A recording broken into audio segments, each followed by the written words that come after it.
When my boat sank, there was nothing around me but blue ocean and at least 6 sharks. The moment I hit the water, I realized getting out of here alive would be a miracle.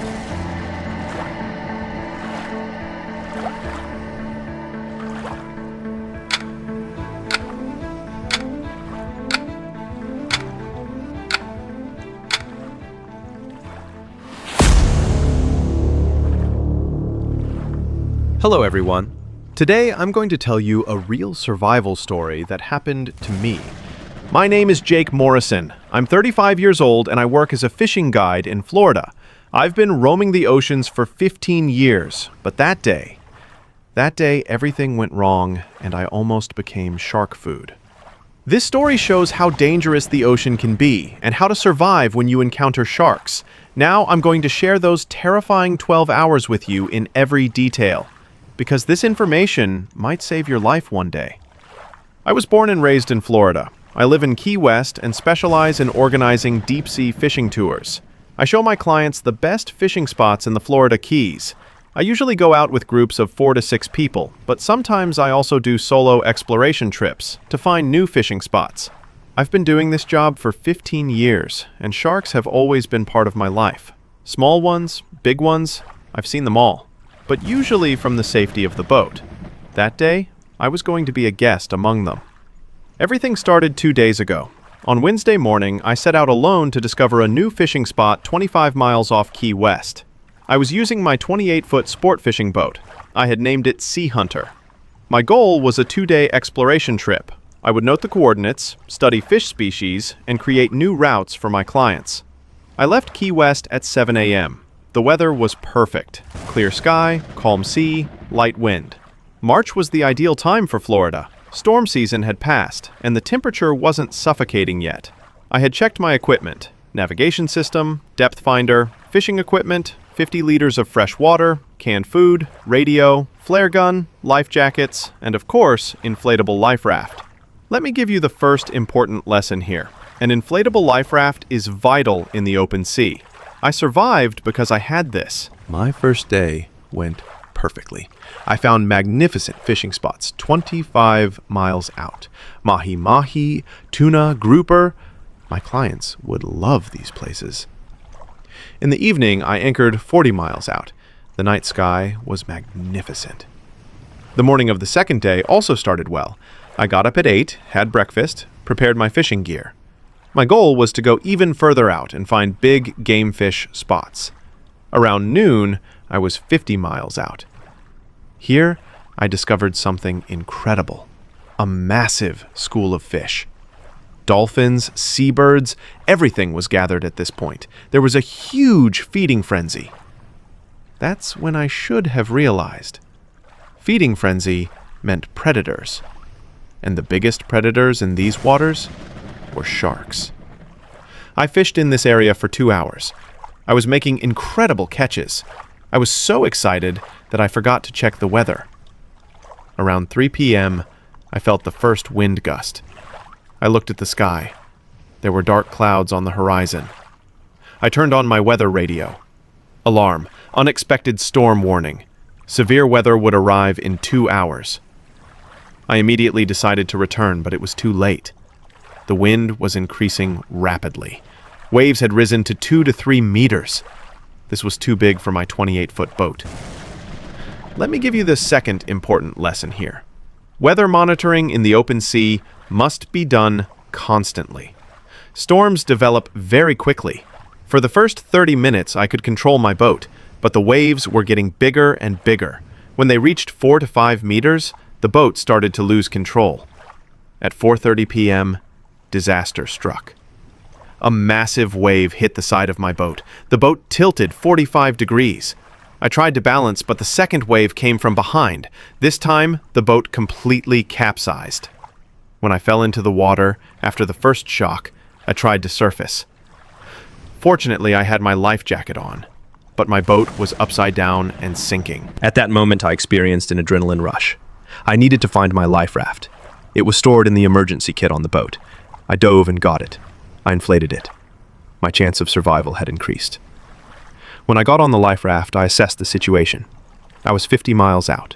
The nearest land was a 4 to 5 hour motor distance. I had lost my radio. I had my flare gun, but hadn't used it yet. For the first 2 hours, I was hopeful. Maybe they were passing boats. But none of them saw me. The sun started to set. It was getting cold. Around 7 p.m., I saw them. Gray shadows on the water surface. At first, I thought they were dolphins, but their movement patterns were different. More aggressive. More predatory. Sharks. When I first counted, there were 4 of them. Then it increased to 6. They started slowly circling around my life raft. Let me give you the third vital lesson here. Sharks are curious animals. Don't show aggression. Don't panic. Stay calm. That night was my longest night. Sharks constantly passed under my raft. Sometimes they touched the raft. I held my breath. Throughout the night, I used my flares. I shot 3 of them, but got no response. I couldn't sleep until morning. When the sun rose on the morning of the second day, I found morale, but the sharks were still there. Their numbers hadn't decreased. Around 10 a.m., disaster happened.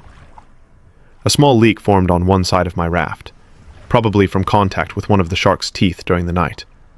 Water started seeping in. The raft was slowly deflating. While pumping with the pump, my stress level reached maximum. Let me give you the 4th critical lesson here. Waterproofing is very important. Always have emergency tape. Fortunately, there was repair tape in the emergency kit. I sealed the leak, but the raft's buoyancy had decreased. I had become even more vulnerable. In the afternoon, the sharks started to become more aggressive. One made strong contact with the raft. I almost fell. At 3 p.m., the critical moment happened. The biggest shark, a massive bull shark, started bumping the bottom of the raft. The raft shook with each hit.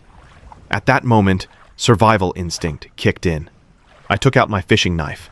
If it attacked, I had to be ready to defend myself. Let me give you the 5th vital lesson here. When you encounter a shark, look into its eyes. Try to appear big.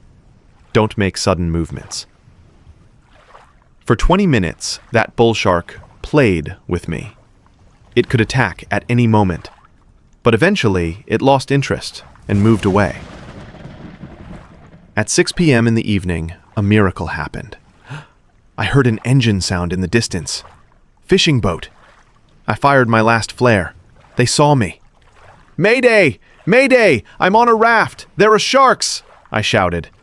The boat approached. The captain said, "Hang tight! We're coming!" But the sharks had become disturbed by the boat's sound and became more active.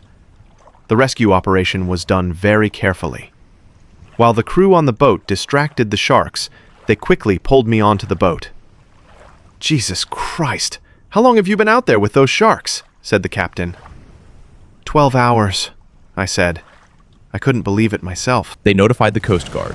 A helicopter came and did a checkup.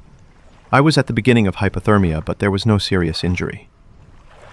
When I returned to Key West, I was on the local news, with the headline, "Man Survives 12 Hours with Sharks." But the real story was much more intense than what was told in the media. The techniques I shared with you kept me alive. Staying calm.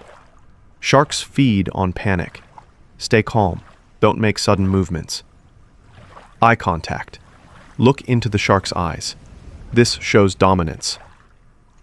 Emergency equipment. Life raft, flares, repair kit, save lives. Weather monitoring. Storms can develop suddenly. Check constantly. Defensive position. In case of attack, target the eyes and gills. This experience taught me. The ocean is unpredictable. 1 minute peaceful, the next minute deadly. But with the right knowledge, right equipment, and strong mind, you can survive even the most dangerous situations. Most importantly, respect the ocean. Sharks aren't villains. They're apex predators. If you're in their territory, you must play by their rules. Thank you so much for listening to me. If this story taught you something, please don't forget to like and subscribe to the channel. You can share your own sea experiences in the comments. See you in the next video with a new survival story. Take care of yourselves.